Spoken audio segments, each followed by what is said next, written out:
السلام عليكم، ازيكم يا جماعه؟ عاملين ايه؟ انا طالعه بس اواسي شله الاخوان اللامسلمين. وخصوصا ترتر اللي طلع يتعهد ويحلف للمهاطيل اللي تبعه علشان عبد الرحمن القرضاوي اتعكش، وكان حالف ايمانات انه هيروح تركيا. كان حالف ايمانات ان سيدو اردوغان هيلحقه. والله يا ترتر انت صعبان عليا، يعني اللي بيحصل فيكم ده مش من فراغ. والله يا ترتر يعني اللي بيحصل فيكم ده مش من فراغ، بس انتوا تستاهلوا تبقوا مشردين، تستاهلوا تبقوا مكروهين، ومحدش بيحبكم غير البهايم اللي حواليكم. مع ان والله البهايم بظلم بقى الخنازير اللي حواليكم، يعني محدش بيطيقكم غير، وهم كمان ما بيحبكوش. بس يعني عند عايزين مفكرين نفسهم ان هم صح، وفكرين المشكله ان هو مفكرينكم ان انتوا تعرفوا الدين اصلا او تتبعوا الدين الاسلامي، ودي حاجه بعيده كل البعد عنكم. انا حبيت بس اطلع واسيك على اللي بيحصل في حبايبك امريكا، وحبيبك اليهود نتنياهو. يعني برضو حبيت اطلع اواسيك لانه ده عشان دخل العمليه وكده، فاقول يعني المفروض كنا كلنا طلعنا قلنا لك اخوك الف سلامه على اخوك النتن. ف مش عارفه اقول لك ايه. فبعد كده ترتر اكد على الحلفان. يعني لما اي حد منهم يتقبض عليه اكد على الحلفان، يعني صدقوني. يعني شفت لك الفيديو ده، انا مش عايزه احلف بس والله ما اعرفش ايه. هيروح تركيا عبد الرحمن القرضاوي، هيروح تركيا عبد الرحمن القرضاوي. هو راح تركيا اهو، راح تركيا موكوس. والله ثم والله انا مش حابه ان هو يجي مصر، ولا حابه ان هو يتسلم في مصر. كان نفسي تفضلوا بره مشردين ومشتتين، بس تفضلوا طول عمركم بره كده، اللي الدوده واكلاكم باتجاه مصر، وما ترجعوش مصر ابدا.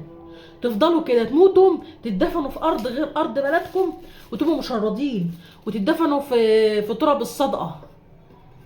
تراب كده، اللي اي تراب. زي القرضاوي. ما القرضاوي اتدفن في ارض ولا حد معبروا فيها اصلا، خلاص رموه ومشوا. وابنه اهو جاي يسلم الدفه ان شاء الله، يعني فرج في انتظاره. الله يكون في عون فرج، والله نفسه حلوه، والله لما يستقبلكم نفسه حلوه قوي. فمش عارفه يا ترتر، والله احنا يعني انا مش عارفه. قلبي عندك يا ضناي، قلبي عندك يا اختي، قلبي عندك. اخواتك عمالين يتعكشوا، قلبي عندك. والحمد لله يعني انت سبحان الله بيتقبض كل واحد، كله خنزيري بيتقبض عليه، بتطلعوا تفضحوا بعض. يعني في فضايح شغاله كده عليكم منكم فيكم، عشان تعرفوا ان انتوا ملكوش امان حتى لبعض. ملكوش امان حتى لبعض. نجاستكم بتلف عليكم كده، واحنا بنقعد نضحك. المهاتيل بتوعكم بيعيطوا عشانكم، واحنا اللي بنضحك عليكم. سبحان الله. بتك بعد كده في الحلفان يا ترتر. بتك بطمن على القرضاوي. مستنيينك بكره تغلط في الامارات عشان هي استلمت بقى ابن القرد. مستنيينك بقى تغلط في الامارات بقى، وتفضل تقول بقى ابن زايد ومش ابن زايد واللي مش عارفه ايه. هنستنى منك يا ترتر تكلمنا عليه.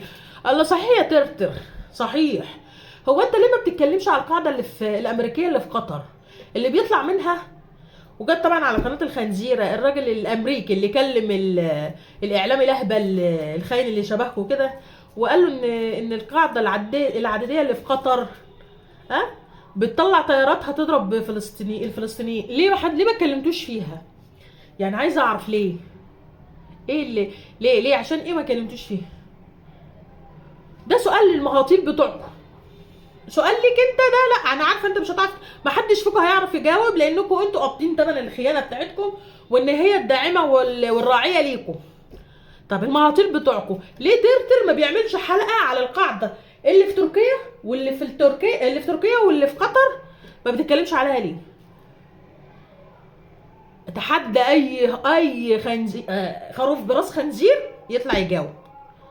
ليه الاخوان الخون اللي هربانين بره الاعلام، معتز مطر ومحمد ناصر وترتر وغيره وغيره. ما بيتكلموش ليه على القاعده الامريكيه اللي في قطر اللي بيطلع منها طيارات تضرب فلسطين؟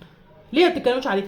لما السفينه عدت بعلم كلكم ريلتوا عليها، وقعدتوا تتكلموا مصر ومش مصر ومش عارفه ايه.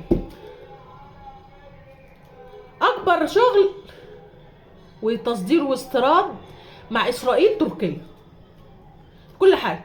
ما اتكلمتوش عليها ليه؟ اتحدى اي خنزير يطلع يتكلم. قلبي عندك يا ترتر، عقبالك. بس ما رجلك النكسه دي ما تخشش مصر، رجلك النكسه دي يا ترتر ما تخشش مصر.